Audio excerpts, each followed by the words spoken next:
ओ पंडित जी, हाँ, गोश्त अच्छा लगता है आपको? क्या चीज का गोश्त है पता है?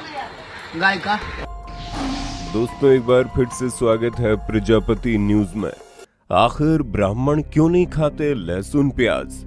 दोस्तों हमारे भारत की संस्कृति और सभ्यता जितनी ज्यादा मशहूर है, उतना ही यहाँ के लोगों का रहन सहन और खान पान का तरीका भी अनोखा है। तभी तो हमारे भारत को अनेकता में एकता का प्रतीक माना जाता है और इसी एकता का एक हिस्सा है हिंदू धर्म, जिसमें तमाम प्रकार की जातियां देखने को मिल जाएंगी। और अगर हम पुराने जमाने के लोगों के हिसाब से बात करें तो उसमें सबसे श्रेष्ठ ब्राह्मण जाति को माना जाता है, जो बहुत ही परहेज करके चलते हैं। हालांकि कुछ ब्राह्मण सब कुछ खाते हैं, लेकिन कुछ ऐसे कट्टर ब्राह्मण भी है जो शराब और मांस मच्छी तो दूर की बात है, लहसुन प्याज तक को हाथ नहीं लगाते। लेकिन सवाल ये आता है कि आखिर लहसुन प्याज में ऐसी कौन सी चीज है जिसे ब्राह्मण खाते नहीं है और क्यों इसे इतना ज्यादा अलग माना जाता है? आज की वीडियो में मैं यानी आपका दोस्त विशाल प्रजापति आपको सभी सवालों के जवाब देने वाला हूँ। बस मेरे साथ वीडियो के बिल्कुल अंत तक बने रहिए। लेकिन हाँ, वीडियो शुरू करने से पहले एक छोटी सी रिक्वेस्ट है। वीडियो के नीचे रेड कलर का सब्सक्राइब बटन दिख रहा होगा, उस पर क्लिक करके सब्सक्राइब कर लें और साइड में बेल आइकॉन भी दिख रहा होगा, उस पर भी क्लिक कर लें ताकि आपको वीडियो मिले सबसे पहले। दोस्तों ब्राह्मणों के लहसुन प्याज न खाने के पीछे के कारण कई लोग वैज्ञानिक मानते हैं, तो कई लोग इसे धार्मिक पहलू से जोड़कर देखते हैं। पर आपको बता दें, इनका जीवन जितना साधारण नजर आता है, ये उससे कहीं ज्यादा मुश्किल होता है, क्योंकि समाज में ब्राह्मण की उपाधि पाने के लिए इन्हें कई सारी ऐसी चीजें करनी पड़ती है जो आजकल के मॉडल जमाने में लोग करने से पीछे हटते हैं। उदाहरण के तौर पर उनके खान पान को ही ले लीजिए, जो सिर्फ शुद्ध शाकाहारी चीजों को ही खाते हैं। और कई ब्राह्मण तो ऐसे हैं जो तेज मिर्च मसाले वाले खाने से भी परहेज करके रखते हैं, जिसके पीछे का कारण पूछने पर कई सारे ब्राह्मणों का कहना है कि ये चीजें उनके पूर्वजों के समय से चली आ रही है, इसलिए वो भी इसे मानते हैं। तो वहीं कुछ ब्राह्मण ऐसे हैं जो ये तर्क देते हैं कि मांस मच्छी जैसी चीजों को खाना उनके धर्म के खिलाफ है और वो अपने धर्म को भ्रष्ट करने वाली कोई भी चीज नहीं करना चाहेंगे। और अगर शास्त्रों की माने तो लहसुन प्याज के साथ साथ मशरूम जैसी चीजें ब्राह्मणों को खाने से मना की गई हैं। अब आप बोलेंगे भला वो क्यों? तो दोस्तों ये सभी खाने की चीजें शरीर में अशुद्धि बनाती है, क्योंकि इस प्रकार की चीजें खाने के बाद इंसान के अंदर गुस्सा करने की आदत पड़ जाती है। लेकिन उसके ठीक विपरीत ब्राह्मणों का असल काम पूजा पाठ करना होता है, जिसके लिए मन का शांत होना बहुत जरूरी है। और सात्विक भोजन ऐसा करने में बहुत ही ज्यादा मदद करता है, जबकि प्याज और लहसुन राजसिक और तामसिक भोजन का हिस्सा होते हैं, इसलिए ब्राह्मण समाज के लोग इसे नहीं खाते। हालांकि इससे जुड़ी एक और दिलचस्प बात है, जिसमें बताया गया कि जब समुद्र मंथन हुआ था तो उस दौरान समुद्र से एक अमृत का कलश निकाला गया, जिसकी मात्र कुछ बूंदें पीने से देवता अमर हो गए थे। वहीं जब भगवान विष्णु का एक लाइन से सभी देवताओं को अमृत बांट रहे थे, तो उसी समय राहु केतु नाम के दो राक्षस अपना भेष बदलकर चुपचाप देवताओं के बीच आकर बैठ गए और किसी को पता नहीं चला, जिसकी वजह से गलती से भगवान विष्णु ने उन्हें अमृत पिला दिया।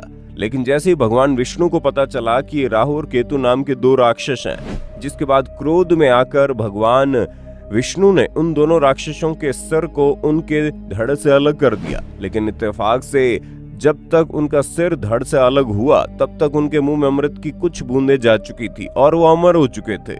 भगवान विष्णु के प्रहार से जब इन दोनों राक्षसों की गर्दन कटी तो खून की कुछ बूंदें धरती पर जा गिरी और मान्यताओं के अनुसार इन्हीं बूंदों से प्याज और लहसुन की उत्पत्ति हुई। यही वजह है कि प्याज लहसुन खाने के बाद हमारे मुंह से गंध आने लगती है और ब्राह्मणों के अनुसार मुंह से आने वाली गंध राक्षसों के खून की होती है, क्योंकि प्याज और लहसुन में राक्षसों का वास होता है। लेकिन अगर हम आयुर्वेद के दृष्टिकोण से देखें तो इसे 3 हिस्सों में बांटा गया है, जिसके पीछे कुछ वैज्ञानिक पहलू भी है। जहां आयुर्वेद में प्याज और लहसुन को राजसिक और तामसिक भोजन का हिस्सा बताया गया है, जहां राजसिक का मतलब होता है रजोगुण, यानी ऐसा खाना जो राजा महाराजा जैसे लोग खाते हैं। इसी तरह के लोग मेहनत करने की बजाय सुख समृद्धि और काम वासना जैसी चीजों में उलझे रहते हैं। राजसिक खाना तेल मसालों से भरा होता है, जो पाचन तंत्र को धीमा करने का काम करता है। खाने में मसाले की वजह से ये तीखा होता है, जिसके कारण लोगों का गुस्सा भी बढ़ता है। और आप यकीन मानिए, हम मॉडर्न लोग इस समय बर्गर पिज्जा से लेकर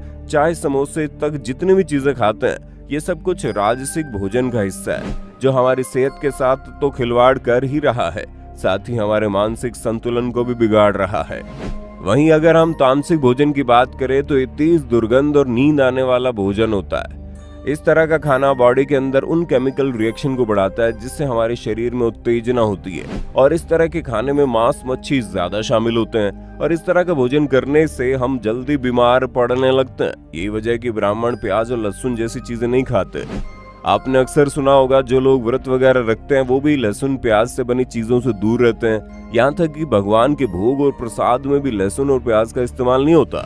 इतना ही नहीं, कुछ वैष्णव यानी बनिया कम्युनिटी के लोग, साधु संत, कृष्ण भक्त और जैन कम्युनिटी से ताल्लुक रखने वाले लोग भी प्याज लहसुन को जरा भी खाना पसंद नहीं करते, क्योंकि इस तरह के लोग लंबे समय तक व्रत रखते हैं और अपने भोजन को ज्यादा से ज्यादा सात्विक रखने की कोशिश करते हैं। अब कई लोग बोलेंगे प्याज और लहसुन तो फायदेमंद होता है, तो दोस्तों ये बात 100% सच है कि प्याज लहसुन फायदेमंद होता है। लेकिन अगर धार्मिक दृष्टिकोण से देखें तो हिंदू धर्म को मानने वाले ब्राह्मणों और व्रत रखने वालों के लिए सही नहीं है, क्योंकि प्याज लहसुन सात्विक भोजन में शामिल नहीं होता। और जो लोग ब्राह्मण समाज को दिल से फॉलो करते हैं वो सात्विक खाना ही पसंद करते हैं। अब आप सोचेंगे ये सात्विक भोजन क्या होता है? तो दोस्तों वो भोजन जो अधिक तेल मिर्च मसाले वाला नहीं होता, जिसमें मांस मच्छी का इस्तेमाल नहीं होता, या फिर ऐसी कोई चीज इस्तेमाल नहीं होती जिसका स्वाद और स्मेल तेज हो।